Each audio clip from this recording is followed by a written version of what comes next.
Mahasiswi PPG tahun 2020 dalam video kegiatan pembelajaran dari materi kelas 11 SMK.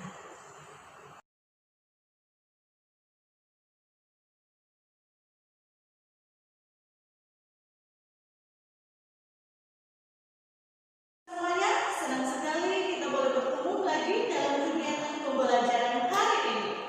Kita masih bertemu dalam kegiatan secara daring, tapi memang senang sekali bisa melihat Anda semua boleh berada dalam keadaan yang sehat dan terpelihara dalam perlindungan Tuhan. Seperti biasa, di awal kegiatan kelas kita akan mulai dengan berdoa, dan untuk itu meminta Bobby untuk tutup kita di dalam doa. Mari berdoa. Amin. Terima kasih untuk doanya. Tuhan Yesus memberkati kita semua. Dan saat ini Mem akan cek kehadiran melalui absen. Oke. Angelo Kalumata, Asaria Maga, Kristania Webu, Dea Firesa Tanauna, Bobby Uyanto, Dewi Ruturen, Enlita Ratu, Felicia Ramon. Ya, terima kasih untuk senyumannya.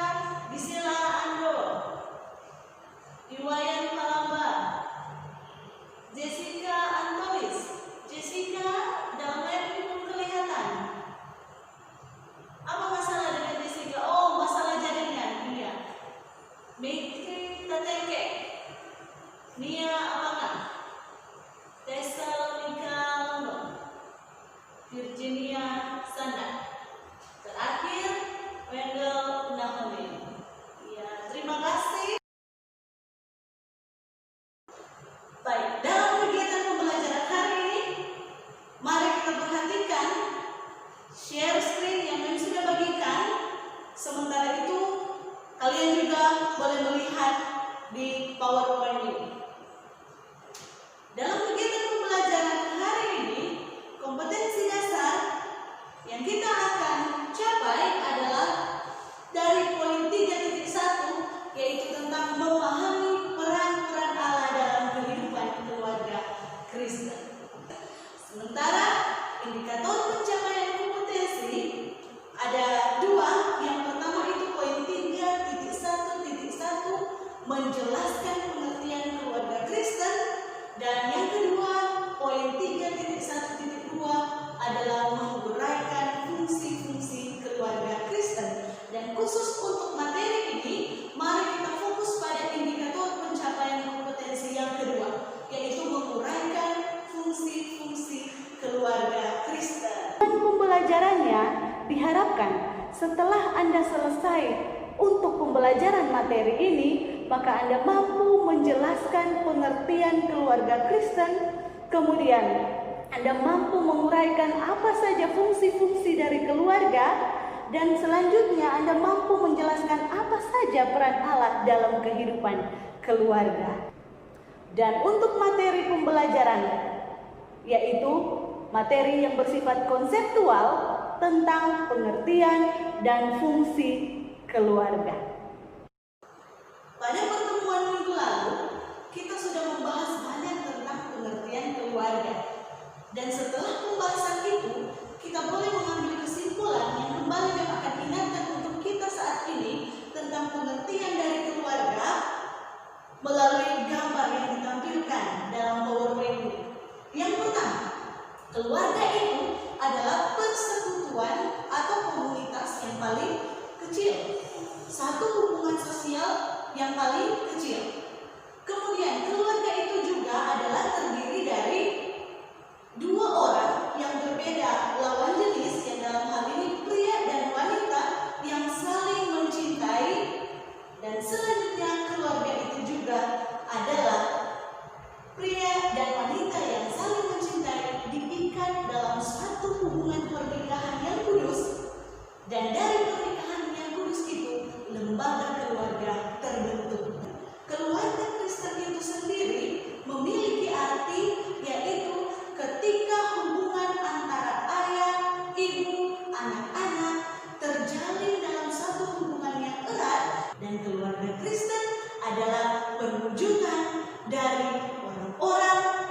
percaya dan menerima Yesus sebagai juru selamat pribadi dan menghidupkan kehidupan Kristus di dalam kehidupan keluarga mereka. Nah, itu adalah pengertian dari keluarga maupun pengertian dari keluarga Kristen yang kita sudah bahas pada pertemuan yang lalu. Dan dalam kehidupan keluarga Kristen ini, maka ada fungsi-fungsi di dalam keluarga yang harus dijalankan atau yang harus dipenuhi dalam hubungan kehidupan keluarga. Nah, apa saja fungsi-fungsi itu? Itulah topik yang akan kita bahas pada materi pertemuan hari ini. Fungsi-fungsi itu ada 9. Yang pertama adalah fungsi biologis.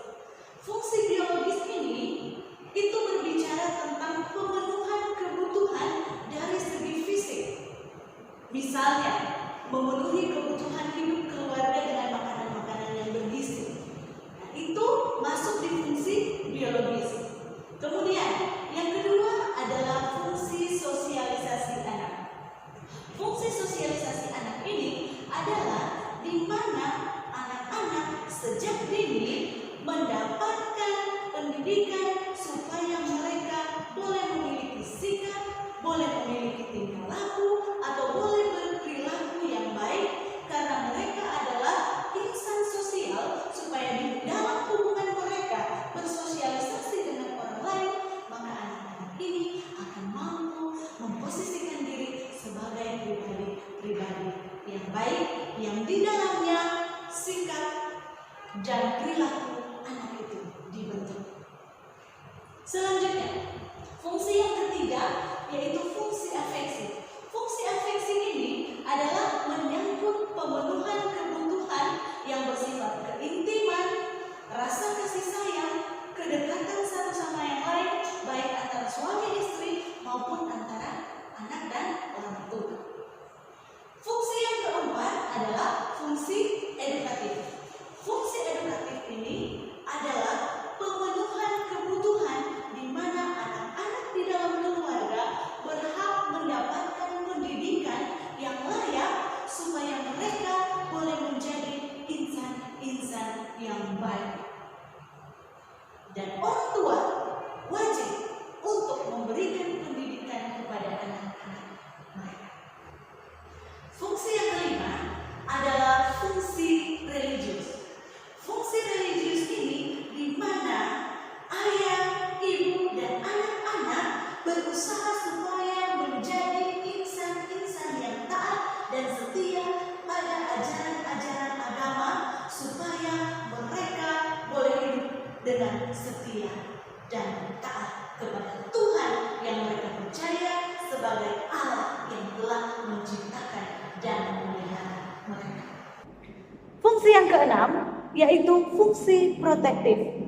Fungsi protektif ini adalah berhubungan dengan pemenuhan kebutuhan di mana anggota keluarga mendapatkan perlindungan baik secara fisik, secara psikis, secara mental, mereka dilindungi.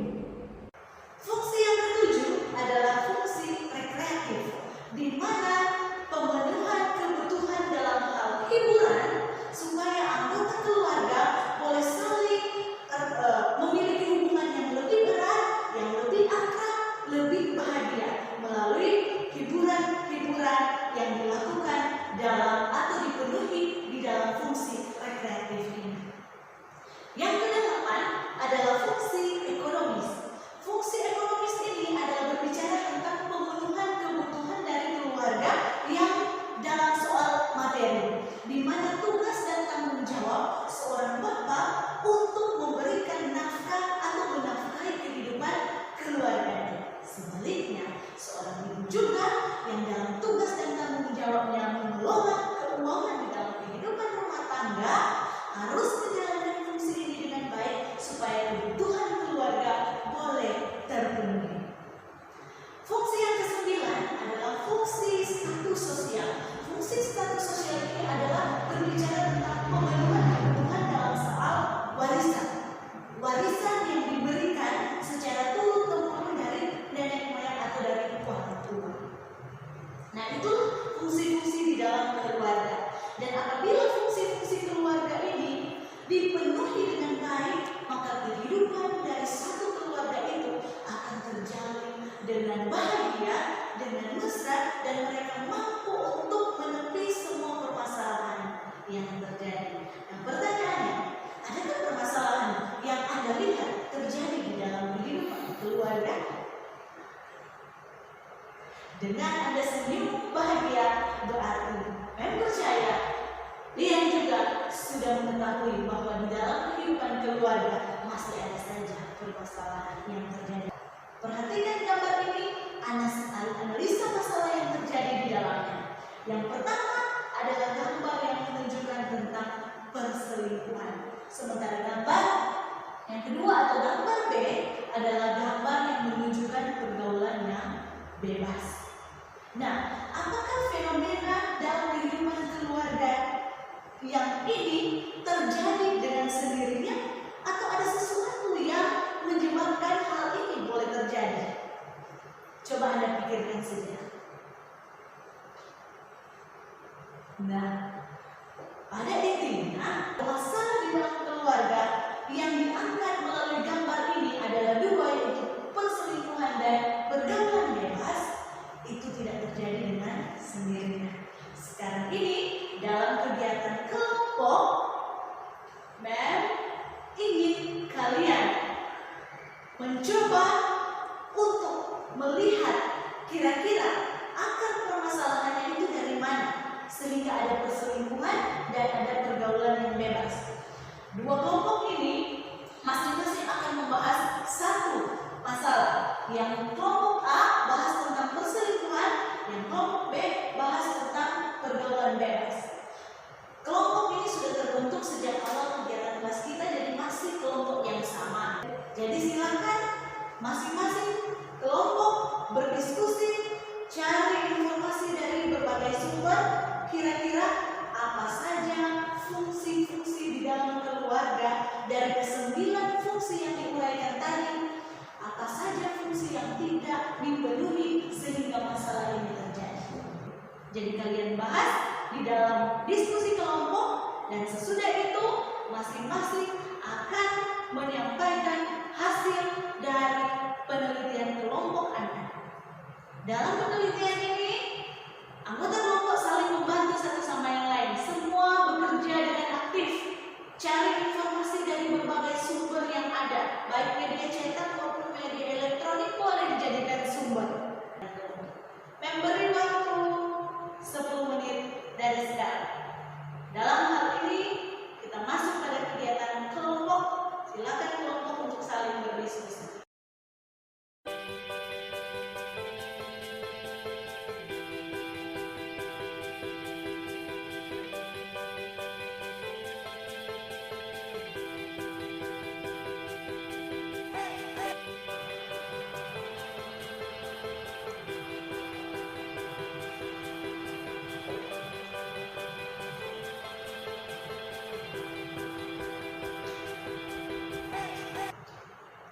Baiklah, waktu berdiskusi sudah selesai dan sekarang waktunya untuk ketua-ketua kelompok menyampaikan akan hasil penelitian yang telah dilakukan melalui kegiatan kelompok tadi. Untuk waktu yang pertama ini, memberikan kesempatan kepada Lin sebagai ketua kelompok A untuk menyampaikan akan hasil yang Anda sudah temui dan Anda sudah buat dalam bentuk rangkuman untuk disampaikan. Silakan. Nah, teman-teman, perkenalkan nama saya Karmelin Chow. Saya ketua kelompok 1 dan saat ini saya akan mempresentasikan hasil penelitian kelompok kami sesuai dengan gambar mengenai perselingkuhan. Beberapa fungsi yang tidak ada di dalam keluarga sehingga terjadi perselingkuhan, yaitu fungsi yang pertama adalah fungsi biologis, memenuhi kebutuhan gizi keluarga serta memelihara merawat anggota keluarga secara fisik. Nah, yang berikut adalah fungsi afeksi. Nah, fungsi dari afeksi itu adalah rasa kasih sayang. Rasa kasih sayang itu intiman, perhatian dan rasa aman yang tercipta dalam keluarga. Nah, teman-teman coba bayangkan jika tidak ada rasa kasih sayang dan perhatian. Itu akan menyebabkan sebuah permasalahan, yaitu perselingkuhan dan mungkin masalah lainnya. Nah, kalau yang berikut adalah fungsi religius. Apa itu fungsi religius? Fungsi religius yaitu mendorong seluruh anggota keluarganya untuk menjadi insan-insan agama yang penuh ketakwaan atau ketekunan kepada Tuhan Yang Maha Esa, serta menunjukkan penghayatan dan penilaian nilai-nilai agama. Fungsi dari protektif yaitu bertujuan agar memberikan tempat nyaman bagi anggota keluarga yang memberikan perlindungan secara fisik, ekonomis, maupun psikologi anggota keluarganya. Nah, fungsi yang berikutnya adalah fungsi rekreatif. Apa itu fungsi rekreatif?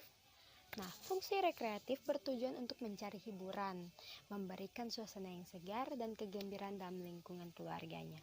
Nah, kalau tidak ada keceriaan atau suasana bahagia di dalam keluarga, tentunya keluarga kita tidak akan utuh, melainkan ada setiap kali-kali permasalahan yang akan dialami dalam keluarga. Oleh sebab itu, utuhkanlah keluarga kita dengan kebersamaan, keceriaan, agar semua juga merasa segar dan terhibur. Berikut fungsi ekonomis. Apa itu fungsi ekonomis? Nah, fungsi ekonomis berkaitan dengan orang tua dalam mencari penghasilan untuk memenuhi kebutuhan keluarga, mulai dari pengaturan penggunaan penghasilan keluarga untuk memenuhi kebutuhan keluarga. Nah, di sini kalau kita lihat tentunya orang tua yaitu ayah yang bekerja untuk memenuhi kebutuhan keluarga sebagai kepala di dalam rumah tangga. Dan istri juga dapat bekerja, saling membantu satu sama lain. Jadi di sini kita bisa mengetahui fungsi-fungsi yang tidak ada di dalam keluarga sehingga terjadi perselingkuhan.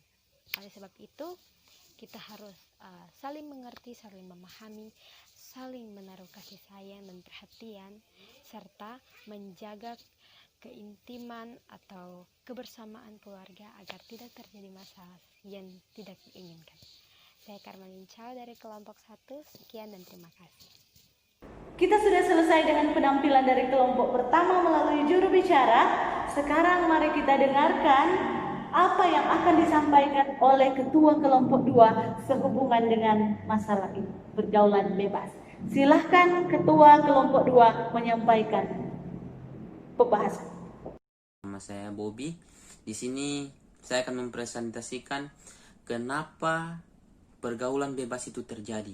Apa saja fungsi-fungsi di dalam sebuah keluarga yang diabaikan sehingga pergaulan bebas itu bisa terjadi.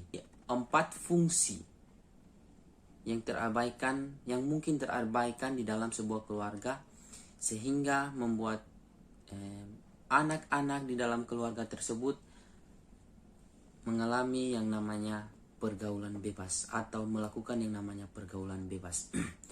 Yang pertama kami memilih di sini yaitu fungsi sosialisasi anak. Fungsi sosialisasi anak adalah fungsi yang berhubungan dengan perkembangan kepribadian seorang anak serta memperkenalkan pola tingkah laku, sikap, cita-cita dan nilai-nilai yang ada di dalam sebuah masyarakat. Baik, yang kedua yaitu kami memilih fungsi efeksi. Fungsi efeksi ini adalah fungsi yang berhubungan dengan rasa kasih sayang, rasa perhatian, dan rasa aman. Dimana ketika hal ini diabaikan, ketika seorang anak itu tidak merasa aman di dalam sebuah keluarga, ketika seorang anak itu merasa kurang kasih sayang dari orang tua mereka, kurang perhatian dari orang tua, maka mereka akan tergiur atau mengikuti alur daripada pergaulan bebas tersebut. Yang ketiga yaitu kami memilih fungsi edukatif, di mana fungsi ini berkaitan dengan pendidikan untuk seorang anak, tingkat perkembangannya. Bagaimana ketika seorang di dalam keluarga atau seorang ayah atau seorang ibu di dalam keluarga itu mendidik anaknya tidak mengikuti perkembangan daripada usianya.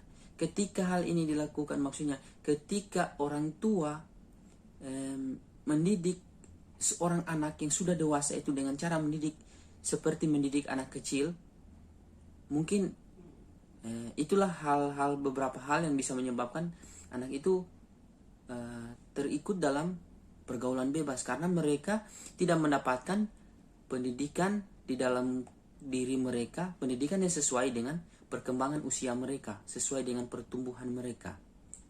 Nah, yang terakhir yaitu kami memilih fungsi religius. Fungsi ini bertujuan untuk mendorong seluruh anggota keluarga itu bertakwa kepada Tuhan atau taat kepada Tuhan.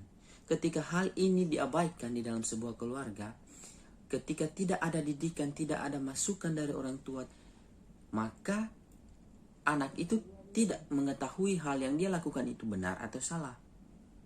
Itulah yang menyebabkan dia juga terikut dalam pergaulan bebas, di mana fungsi religius ini fungsi beragama, fungsi taat kepada Tuhan, takut kepada Tuhan, tidak melakukan hal-hal yang tidak baik, ini diabaikan. Baik, itulah beberapa fungsi yang telah kami pilih dari kelompok B, yaitu ada 4 fungsi tadi, yaitu fungsi sosialisasi anak, fungsi afeksi, fungsi edukatif, dan fungsi religius yang kami pilih. Sekian dari kami, kelompok B. Terima kasih. Terima kasih untuk presentasi yang luar biasa. Jadi masing-masing kelompok sudah memberikan hasil penyelidikan atau penelitian kelompok mereka tentang apa saja fungsi yang tidak dijalankan di dalam kehidupan keluarga sehingga masalah ini terjadi. Mungkin ada pertanyaan? Silakan yang dari kelompok A bertanya untuk kelompok B. Ya, pertanyaan yang bagus. Silakan. Kelompok B silakan tanggapi. Nah, bagaimana? Apa sudah puas dengan jawabannya? Iya, terima kasih. Berarti sudah memberikan jawaban yang tepat. Sebaliknya, mungkin kelompok B ada yang ingin mau ditanyakan ke kelompok A? Atau kelompok A? Nah, silakan kelompok B jawab apa yang ditanyakan. Ya, bagaimana? Jawabannya sudah bagus? Sudah tepat? Oh, masih ada tambahan. Ya, silakan berikan tambahan. Ya, luar biasa untuk kegiatan kali ini. Kalian aktif dalam diskusi. Ya, kegiatan kelompok kita telah berakhir. Jadi, di dalam kehidupan keluarga, ketika ada fungsi-fungsi yang tidak dijalankan dengan benar atau tidak dipenuhi di dalam kehidupan keluarga, maka masalah-masalah pun dalam keluarga itu bisa terjadi. Dengan kata lain, supaya kita boleh meminimalisir masalah-masalah yang terjadi di dalam kehidupan keluarga, maka berusahalah supaya 9 fungsi yang sudah diuraikan tadi boleh dipenuhi di dalam kehidupan keluarga. Dan keluarga Kristen sebagai contoh dari semua keluarga yang ada, karena memiliki pola hidup yang sesuai dengan apa yang dikehendaki Tuhan, sudah sebaiknya menghidupkan akan 9 fungsi ini di dalam kehidupan setiap hari di dalam hubungan keluarga, supaya keluarga itu sendiri boleh menjadi berkat di dalam kehidupan keluarga secara pribadi, lingkungan yang berada, maupun menjadi berkat bagi semua orang. Kita datang pada kesimpulan dari pembahasan materi kali ini. Tuhan telah menciptakan manusia laki-laki dan perempuan itu dengan sempurna.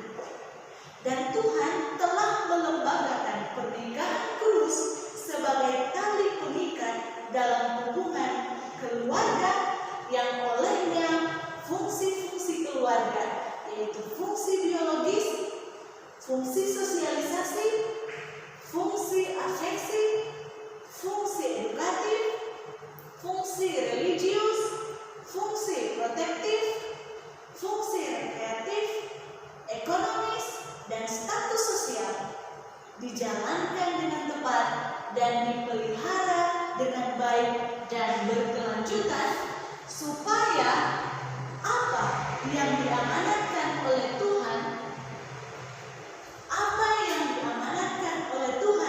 di dalam kitab Efesus pasal ayat 22 dan 23, yaitu tentang hubungan suami dan istri, di mana di dalam kehidupan keluarga, di mana di dalam kehidupan keluarga, di dalam hubungan suami istri, suami harus mengasihi istrinya, demikian pula istri harus menghormati suaminya sebagai kepala rumah tangga. Selanjutnya di dalam Efesus 6 ayat 1, anak-anak terpanggil untuk menghormati orang tua. Ketika hal ini diwujudkan di dalam kehidupan keluarga, maka keluarga Kristen itu akan menjadi surga kecil di dunia, di mana kebahagiaan itu terpelihara dengan baik. Dan yang menjadi ayat terakhir di dalam pembahasan materi ini terdapat di dalam Markus pasal 10 ayatnya yang ke-6 dan sampai ayatnya yang ke-9.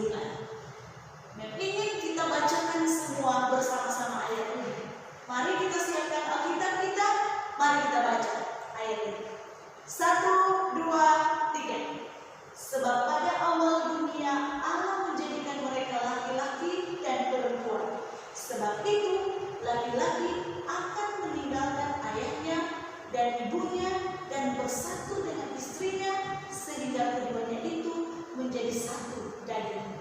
Demikianlah mereka bukan lagi dua, melainkan satu. Karena itu apa yang telah dipersatukan Allah tidak boleh diceraikan manusia. Minta Yesus untuk selalu tinggal di dalam kehidupan keluarga kita sebagai keluarga Kristen, supaya di dalamnya cinta kasih itu terpelihara dan terjalin mesra dengan berkesinambungan, supaya keluarga kita betul-betul boleh merasakan kehadiran surga kecil di dunia itu melalui kehidupan keluarga kita. Demikianlah pembelajaran kita melalui topik hari ini, dan sampai kita bertemu di dalam kegiatan pembelajaran berikutnya. Memang memberikan apresiasi yang luar biasa terhadap keaktifan kita semua dalam kegiatan belajar, khususnya di dalam kegiatan diskusi kali ini. Dan seperti biasa kita akan akhiri kegiatan kelas ini dengan doa, dan Elin boleh tuntun kita di dalam doa. Berdoa. Baiklah teman-teman, mengakhiri kegiatan kelas kita hari ini, mari kita berdoa. Tuhan Yesus, kami datang bersyukur dan berterima kasih untuk berkat-Mu dalam kehidupan kami, atas tuntunan dan hikmat yang Engkau beri dalam proses belajar dan mengajar kami, khususnya untuk pelajaran agama hari ini. Berkati kami semua, supaya kami boleh menjadi anak-anak yang berguna. Berkati Mem yang telah menuntun pembelajaran ini, berkati dia dalam segala tugas dan tanggung jawabnya, baik di dalam keluarga maupun di sekolah ini. Terima kasih Tuhan, karena tuntunan Tuhan akan menjadi bagian kami di sepanjang hari ini, sehingga apa yang kami lakukan itu semua terpelihara di dalam tangan pengasihan Tuhan. Ini doa kami, ampuni dosa-dosa kami, dalam nama Yesus kami berdoa dan bersyukur. Amin. Amin. Terima kasih. Sampai jumpa dalam kegiatan pembelajaran minggu depan. Tuhan memberkati kita semua. Tuhan memberkati kalian semua. Dan biarlah kalian boleh beraktivitas dalam pemeliharaan Tuhan. Terima kasih. Demikianlah video pembelajaran saya. Terima kasih dan Tuhan memberkati kita semua.